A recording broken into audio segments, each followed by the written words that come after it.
नहीं है भावों से बहती जिसमें रसधार नहीं, वो हृदय नहीं पत्थर है जिसे मानवता से प्यार नहीं, मानवता से प्यार नहीं। साथियों, आज के इस कार्यक्रम में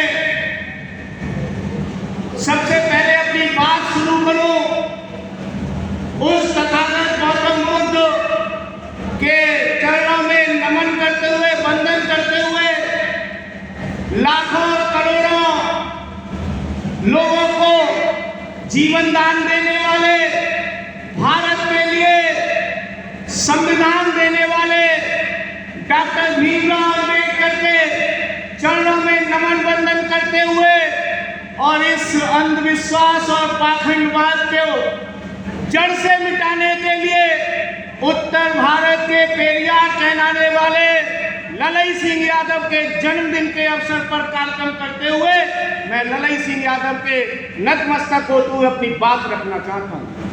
आज की इस कार्यक्रम की अध्यक्षता कर रहे आदरणीय अध्यक्ष जी, वो बड़ी सौभाग्य की बात है कि जिनका जन्मदिन मना रहे हैं उनके परिवार के एक त्रिपुत्र भाई विजेंद्र यादव जी हम लोगों के बीच में हैं। चनोसी में उनका स्वागत अभिनंदन आप तालियों द्वारा कर दें। बांदा से चलकर पधारे जेएनयू से रिसर्च स्कॉलर कर रहे भाई अनूप पटेल जी और मंच पर बैठी हुई हमारे पुराने साथी संगीता यादव जी और यहाँ पर कार्यक्रम का संचालन कर रहे सभी संचालनकर्ता रामस्वरूप बौद्ध जी और हमारे बहुत पुराने मित्र अशोक मौर्य जी, पुष्पा बौद्ध जी और मुन्ना लाल साक जी, पूरन लाल साक जी, सभी साथियों का वंदन अभिनंदन और स्वागत करता हूँ। साथियों, आवाज आ रही है मेरी? कहाँ तक आ रही है? चलिए माइक आ गया। नहीं तो इतनी एक इंटर कॉलेज का लेक्चरर होते हुए और पड़ोसी आपका कॉलेज है model public law college education college, वहाँ पर मैंने एमएड में 5 साल पढ़ा है, तो एज ए प्रोफेसर रहा हूँ वहाँ पर। तो एक आवाज़ इतनी भी है कि इस सभागार को ऐसे ही भी संबोधित कर सकता हूँ। साथियों, बात में पहले थोड़ी ललई सिंह यादव उनका जन्मदिन है उन्हीं पर करना चाहूँगा। एक ऐसी शख्सियत, एक ऐसा व्यक्तित्व जिन्होंने अंधविश्वास और पाखंडवाद पर चोट करने का काम किया और हम लोगों के बीच में वो आदर्श प्रस्तुत किया कि लोग आज भी उनकी जयंती मनाने पर मजबूर हो गए। मैं तो बस ये कहना चाहूंगा, कोई नहीं चाहता था ललई सिंह यादव की जयंती मने, लेकिन आज इन नेताओं को, आज इन राजनीतिक पार्टियों को भी मजबूर करने का काम किया है तो ललई सिंह यादव के विचारों ने किया है, उनके द्वारा किए गए अंधविश्वास और पाखंडवाद को मिटाने के लिए किया। जब ललई सिंह यादव ने इस यात्रा को शुरू किया और जब दक्षिण का दौरा किया और पेरियार के संपर्क में गए और उन्होंने एक सच्ची रामायण को पढ़ा और सच्ची रामायण को जब पढ़ने के बाद उन्होंने रामास्वामी जी से कहा कि ये तमिल में है, ये अंग्रेजी में है, मैं इसका रूपांतरण हिंदी में करना चाहता हूँ, अगर आपकी परमिशन हो तो। रामास्वामी जी ने कहा मेरी अनुमति है, आप इसका हिंदी में रूपांतरण कीजिए। जब उन्होंने इसका हिंदी में रूपांतरण किया और हिंदी में रूपांतरण के बाद जब वो प्रेसों के पास पहुंचे तो अफसोस की बात ये थी, जिस प्रेस पर जाते थे सबसे पहले तो प्रेस वाले कहते थे हाँ ठीक है मैं छाप दूंगा, लाइए मुझे दीजिए। लेकिन जब वो पढ़ते थे छपना क्या है, उसके बाद प्रेस वाले कहते थे हम नहीं छाप पाएंगे। क्यों? क्योंकि इसमें क्या लिखा था सब लोग जानते। लेकिन इस धन्य ऐसी महान विभूति जिन्होंने अपनी पुस्तक छापने के लिए उस जमाने में अपनी 14 बीघा जमीन बेच करके एक प्रिंटिंग प्रेस लगाने का काम किया, ऐसे ललई सिंह यादव थे। और वो किताब छपी तो उत्तर भारत में क्रांति आई, विरोध हुआ और विरोध के स्वरूप वो पुस्तक को लेकर के हाई कोर्ट जाना पड़ा और हाई कोर्ट में जब ललई सिंह यादव में मुकदमा जीते और सच्ची रामायण को सच्ची रामायण कहा गया, तब उन्हें मुकदमा लड़ने के रूप में जो पैसे खर्च हुए थे वो भी दिलाने का काम कोर्ट ने किया था। सच्ची रामायण में क्या लिखा है वो आप लोगों को पता है। अब मैं एक बात कहता हूं, थोड़े दिनों पहले मैं कई बार इस चीज को वायरल हो चुका हूं। मैं कहता हूं कि एक अंधविश्वासी मां ज्यादा अच्छी है। अच्छा, एक शराबी पिता अच्छा है, कितने लोग मानते हैं? हाथ खड़ा करिए। एक शराबी पिता अच्छा है, हाथ खड़ा करिए। 4-5 हाथ खड़े हुए। मैंने यही बात बोली थी कि एक शराबी पिता अच्छा है, तो कुछ लोगों ने इतने को वायरल कर दिया कि देखो राकेश प्रजापति प्रोफेसर है, इंटर कॉलेज में लेक्चरर है, और क्या बोलता है, एक शराबी पिता अच्छा है। लेकिन मैं कहता हूं, आज भी कहता हूं, एक शराबी पिता अच्छा है, क्योंकि वो अपने बच्चे से ये नहीं कहता कि शराब पी। कहता है क्या? कितना भी बुरा शराबी पिता होगा, लेकिन अपने बच्चे से ये नहीं कहेगा कि शराब पी। लेकिन एक अंधविश्वासी माँ अपने बच्चे में सुबह उठ करके अंधविश्वास भरने का काम करती है, पाखंड भरने का काम करती है। इसलिए एक अंधविश्वासी माँ खराब है। बुरा मत मानिएगा, माताएं बैठी हैं, बहनें बैठी हैं। क्यों? क्योंकि हम जबरदस्ती बच्चे से कहते हैं सुबह को ये कर, वो कर, वहां जा, ये कर, कांवड़ का, पूर्णमासी नहा, गंगा नहा। ललई सिंह का मंच है तो ये बातें नहीं होनी चाहिए, क्योंकि उनका परिवार आर्य समाजी था। गज्जू सिंह जी जो चौधरी थे वो जानते थे और अंधविश्वास पाखंडवाद से निकले हुए। साथियों, क्योंकि मंच ऐसा है, बाबू सिंह कुशवाहा जी कहते थे, बाबू जगदेव सिंह कुशवाहा जी कहते थे, 100 में 90 शोषित हैं, 100 में 90। अच्छा, ये कौन लोग बैठे हैं? शोषित बैठी है, शोषण करने वाले बैठे हैं। 90% बैठी है ना, सब जानते होंगे 90% बैठे हुए हैं। ये लड़ाई 190 की है। 100 में 90 शोषित हैं, 90 भाग हरारा है।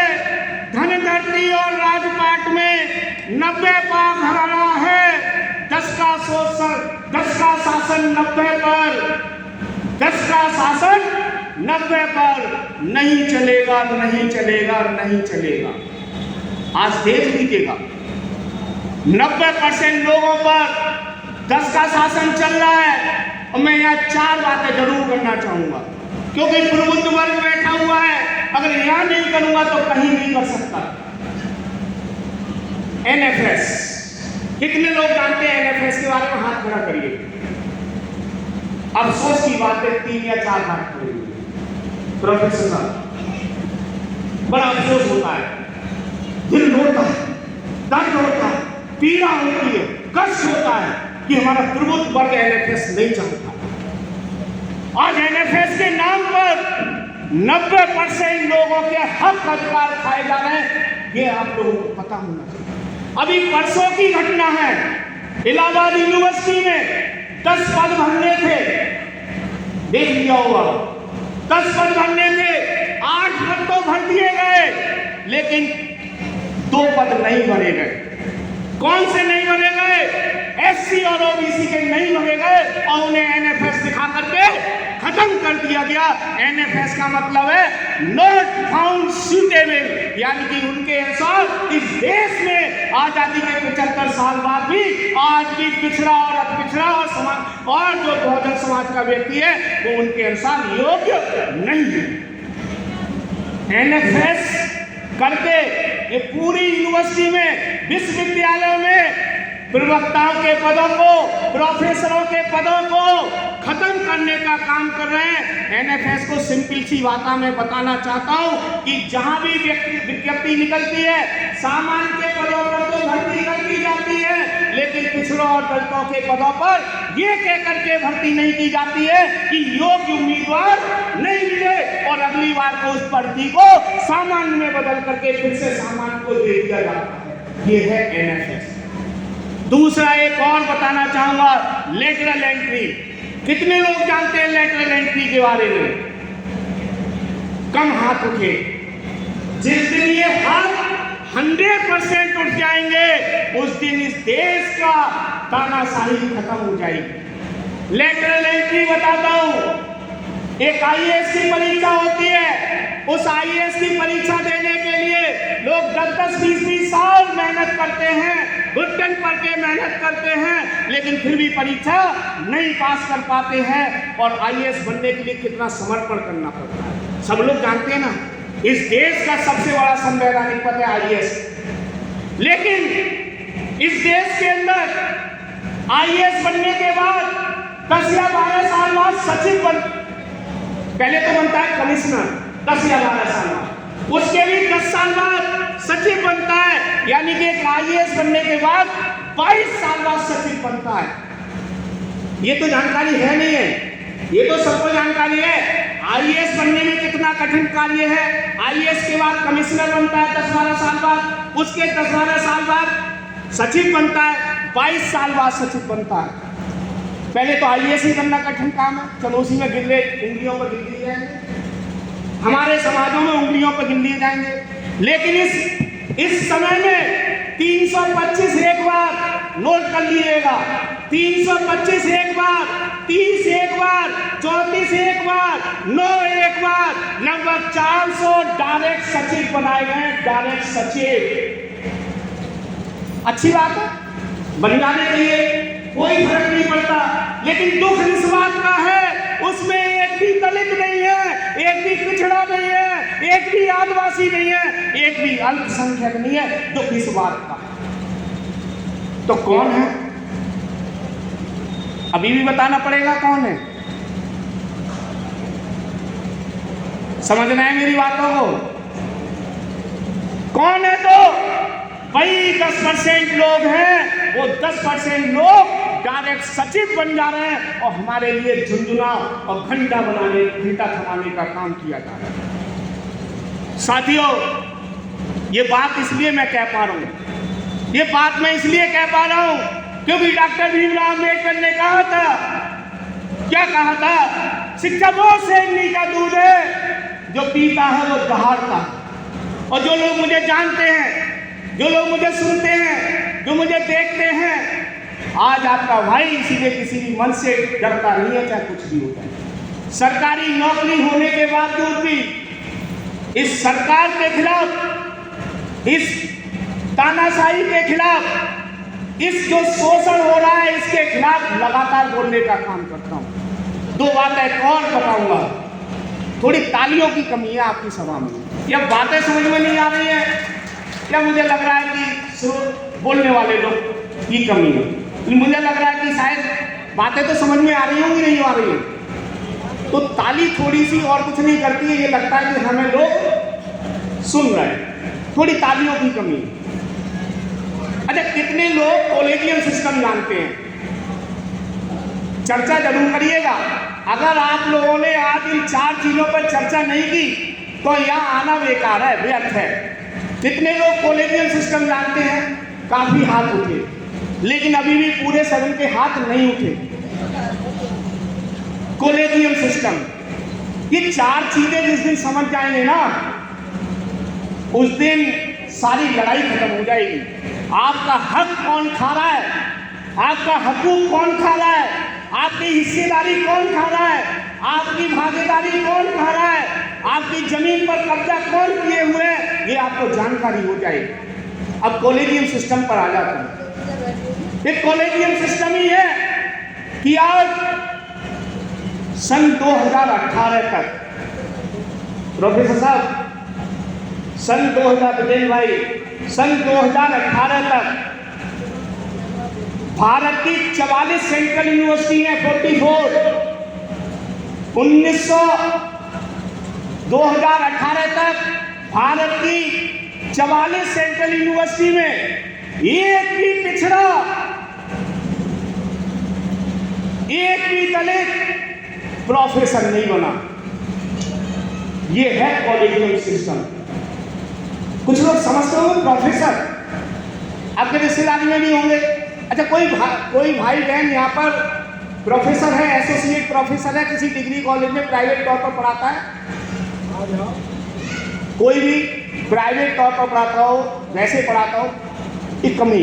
अभी हमारे एक साथी तेजेंद्र यादव जी कह के गए थे, हम सोचते हैं हमारे गांव में पीएचडी के प्रति सोच ही नहीं है। हमारे गांव में सोच क्या है, कांवड़ लेने कब जाएंगे, पूर्णमासी कब जाएंगे, गंगा नहाने कब जाएंगे, ये करने कब जाएंगे, ये करने कब जाएंगे, तिरंगा यात्रा कब निकलेगी। इसकी रूपरेखा बनती रहती है, इसकी रूपरेखा लगातार बनेगी। बहनें बुरी ना माने, संतोषी माता का व्रत कब रखेंगे, बृहस्पति आ रहे होंगे, फिर उनकी बृहस्पति डूब जाएंगे, शुक्र डूब जाएंगे, इसकी चिंता रहती है। लेकिन पीएचडी के बारे में हम सोचते हैं। असिस्टेंट प्रोफेसर से नियुक्ति होती है, कैसे नियुक्ति होती है? पहली नियुक्ति डिग्री कॉलेज में होती है असिस्टेंट प्रोफेसर से। असिस्टेंट प्रोफेसर के बाद 10 साल बनता है, 10 साल बाद बनता है एसोसिएट प्रोफेसर, और उसके 10 साल बाद बनता है प्रोफेसर। लेकिन हम डायरेक्ट ही कह देते हैं, डिग्री कॉलेज में कोई पढ़ाना शुरू कर देता है प्रोफेसर, जैसे मैं कह रहा हूँ भाई साहब, अभी प्रोफेसर नहीं है, प्रोफेसर बनता है 20-22 साल बाद। और प्रोफेसर बनने के लिए पहले असिस्टेंट प्रोफेसर से प्रमोशन होता है, और प्रमोशन से पहले होता है इंटरव्यू। क्या होता है? इंटरव्यू। ऐसे एसोसिएट प्रोफेसर के बाद एक प्रोफेसर बनने के लिए वहां भी होता है इंटरव्यू। उस इंटरव्यू में कोई दलित नहीं बैठता, कोई पिछड़ा नहीं बैठता, इसीलिए आज तक हमारे समाज का कोई प्रोफेसर नहीं बन पाता। और इसीलिए जितने भी हाई कोर्ट है, जितने भी सुप्रीम कोर्ट है, उनमें दलित और पिछड़ा नाम मात्र के लिए मिलेंगे। ये है कॉलेजियम सिस्टम। और लास्ट बात कहते हुए अपनी बात खत्म करूंगा, क्योंकि हमारे संचालक जी खड़े हो गए, खड़े होने का इशारा मैं समझता हूं। लास्ट बात और चालू करूंगा, ईडब्ल्यूएस। ईडब्ल्यूएस कितने लोग जानते हैं ईडब्ल्यूएस के बारे में? महिलाएं नहीं जानती, बहनें नहीं जानती, माताएं नहीं जानती, जानने की जरूरत है। ईडब्ल्यूएस जिसे सीधे सीधे मैं कहता हूं सुदामा कोटा, तो हमारे भगवान जी थे, उन्हें सब दान कर दिया, देखा ही। आज ईडब्ल्यूएस के नाम पर पिछड़ों की, दलितों की जो मेरिट है वो ऊंची जा रही है, और सामान्य की मेरिट नीचे जा रही है। कहने का मतलब मैं एक उदाहरण के तौर पे बताता हूं। अभी 60,000 पुलिस की भर्ती हुई थी, सबने देखी थी। आपका भी कोई रिश्तेदार लगा होगा, एक आध रह भी गए होंगे। आपको बताऊं क्या हुआ था उसमें? 190 नंबर ला करके, 190 नंबर ला करके सामान्य वर्ग का व्यक्ति उस भर्ती में भर्ती हो गया था, यानी पुलिस में नौकरी कर रहा है। लेकिन जो अगली बात कह रहा हूं उसे सुन लीजिएगा, 191 नंबर लाकर, 192 नंबर लाकर, 193 नंबर लाकर, 197 नंबर लाकर के भी कोई प्रजापति, पाल, कश्यप, नाई, भीमर, तेली, कहार, प्रगट, मल्ला, राजभर, बिंद, निषाद उस भर्ती में शामिल नहीं हुआ था। ये बताइए क्या है, ये धोखा है या नहीं? किसी की 190 नंबर लाकर की नौकरी लग जाती है, और पाल, पटेल, कुमार, प्रजापति, कश्यप की 197 नंबर लाकर के नौकरी नहीं लगती है।